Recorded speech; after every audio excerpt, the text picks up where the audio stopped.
Hey guys, good morning.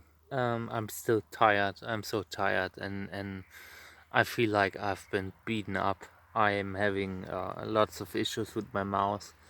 I'm having some kind of, I don't know. It's like a benign tumor, and it's killing me.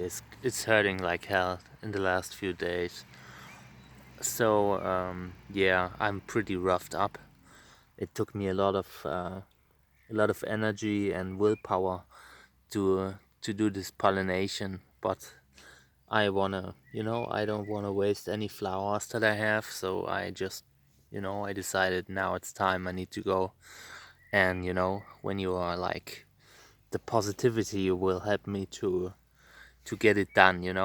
Afterwards, when I see a few fruits that I wouldn't have gotten if I had not made these pollinations, then I'm happy. So this is Echinopsis subdenudata. Um, I'll show you the plant. This is the body, fairly typical Echinopsis subdenudata. It has these pseudolobivia ribs, and what what's going on here? They are fighting, I think. These guys having a disagreement. But yeah, where was I?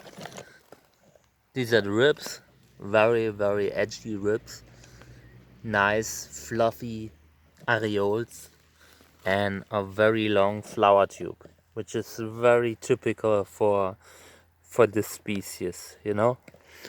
Um, because of these long tubes, there are relatively few hybrids with it. I haven't seen much.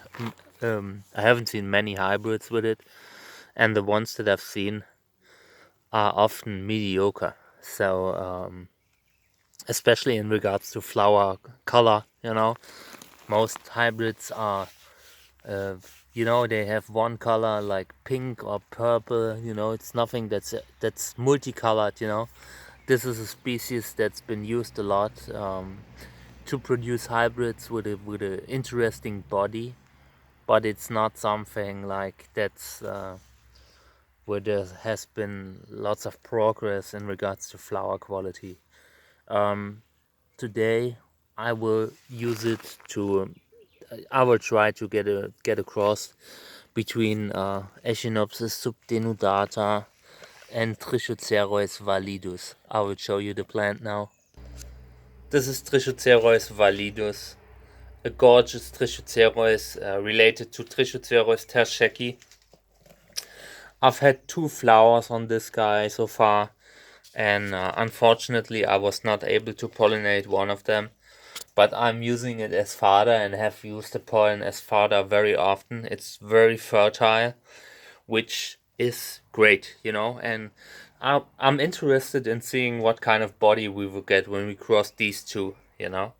So this guy has a white flower with a green throat, which it's interesting. I'm showing you the throat on the Echinopsis now. As you can see, the throat is very different. It's just white.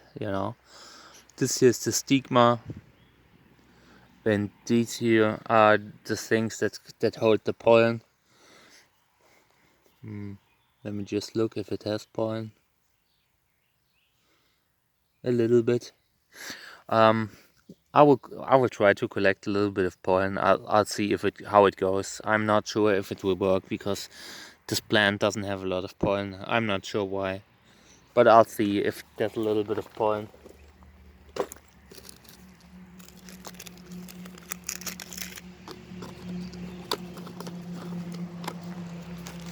I brought me a Q-tip just so I can experiment, and see if there's pollen coming from it. Oh yeah, it does. There is pollen. There is pollen, and I will collect pollen now. So I'll put this plant on the side just so I can better collect pollen. This is the first time that this plant produced a substantial amount of pollen, and I wanna make use of it. I brought this stone with me. and I will, I'll lean it over now. Just need to be careful that I don't break the flower. So I'll put it like this, see.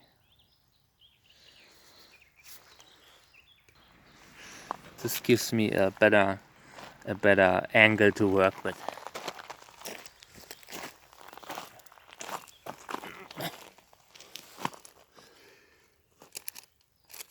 I'm so tired, guys, and my mouth feels like I was hit by a train.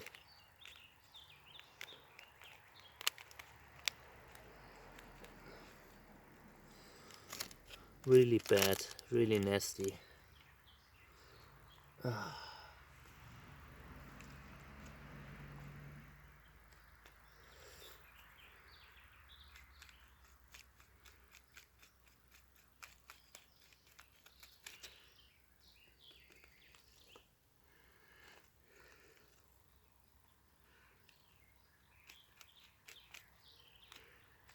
This is the first time that I can get a lot of pollen from this species, from this plant, from this clone. Lots of these, I don't know if I always missed the perfect time to collect pollen, or if it's like, I don't know. But now I'm finally having a little bit of pollen here. I wouldn't wanna cross with it like with the flower, but it always produces a very interesting body in the offspring. I've seen hybrids between Trichocereus pachanoi and Echinopsis subdenudata, which look great, and I've seen interesting hybrids between Echinopsis subdenudata and Trichocereus scopolicola, which also look great.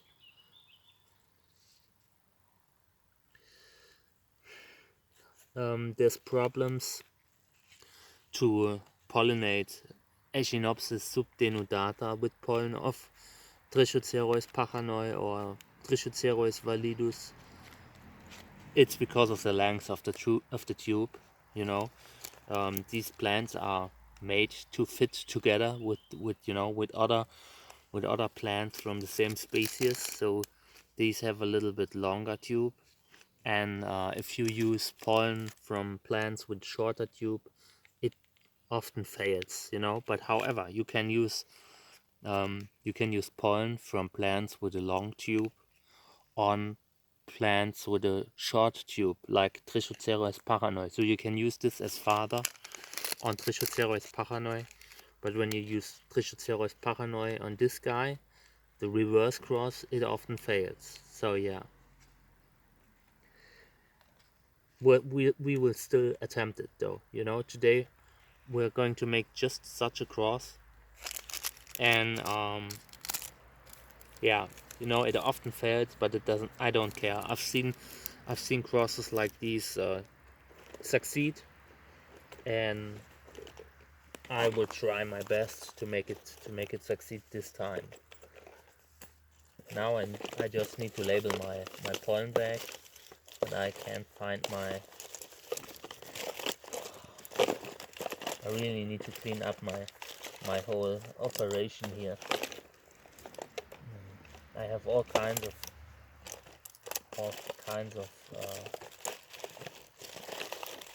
pencils, but not what I want.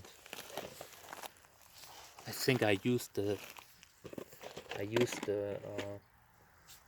my pencil that I have, my special pencil, my marker on something else yesterday, and now it's missing. I gotta look. I gotta get it, because I hate when I can't label things. Hey guys, I brought it. Here it is. I found it. It's important for me to keep track of things, and I need to label the bag, the pollen bag. So this is subdenudata.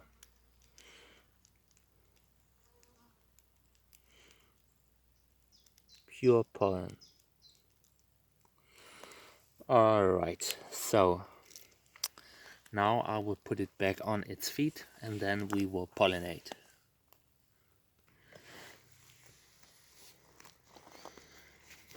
I always use my gloves to touch these plants, because you know, when you use lots of fertilizer and all kinds of stuff on these plants, you don't want to touch them with your hands.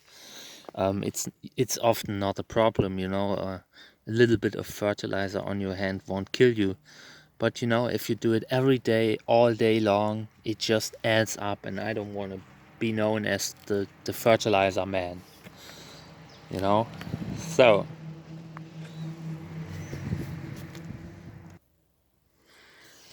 all right, this thing here needs to be pollinated. I'm just saying it in case you aren't aware what needs to be done during the pollination.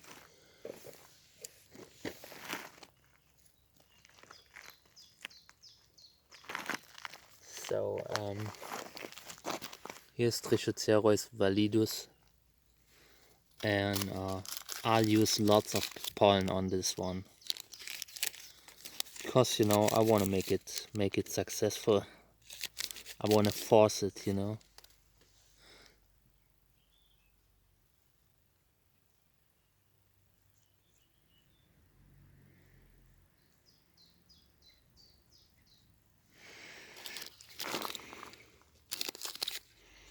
I'll use the whole bag.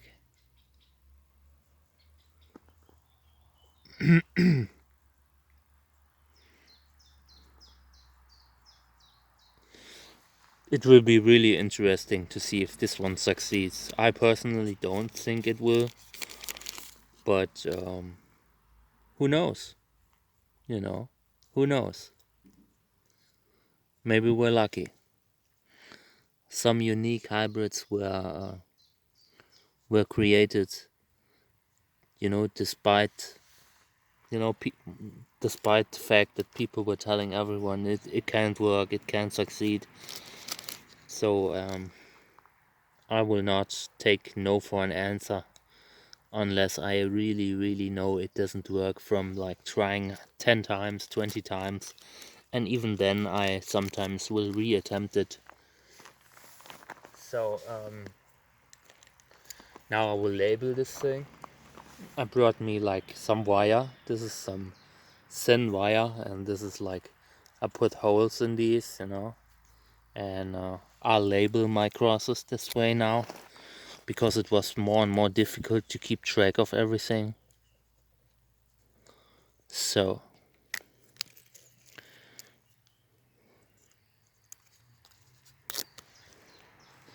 alright, so now I will put the wire through this hole and wrap it around the tube. During this, you need to be very careful that you don't knock down the flower. It doesn't really be firm. It just needs to stay there for like a few weeks until you know if the cross succeeded or not. So I'll pollinate again now, just to be sure. You know, I like to pollinate multiple times,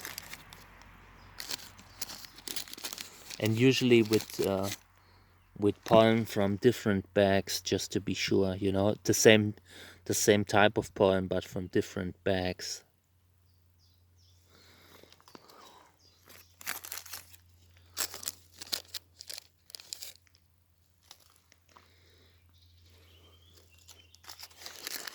Especially when you're doing like a cross like this one, you know, it's a little bit more risky.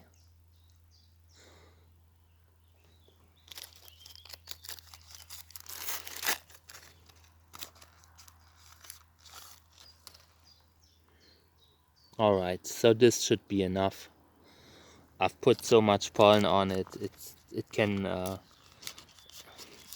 if it succeeds, you know, I mean, if it doesn't succeed, it's not because I didn't use enough pollen, you know, it's because they are genetically incompatible, but we did our best.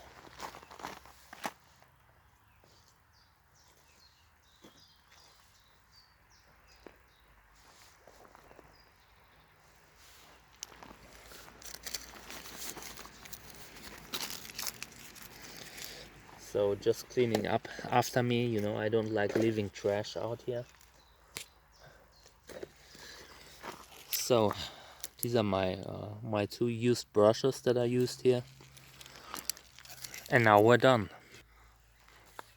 Here's the plant after the pollination, and now I'll put it where it was while it developed the flower, and I'll post another update in a few weeks, like in a week or 2. That should be enough to tell if the cross was successful or not. Alright guys, thank you for tuning in. If you want to support us, guys, you can find our Patreon at patreon.com/Trichocereus. And yeah, thank you for tuning in. I appreciate it a lot. Bye.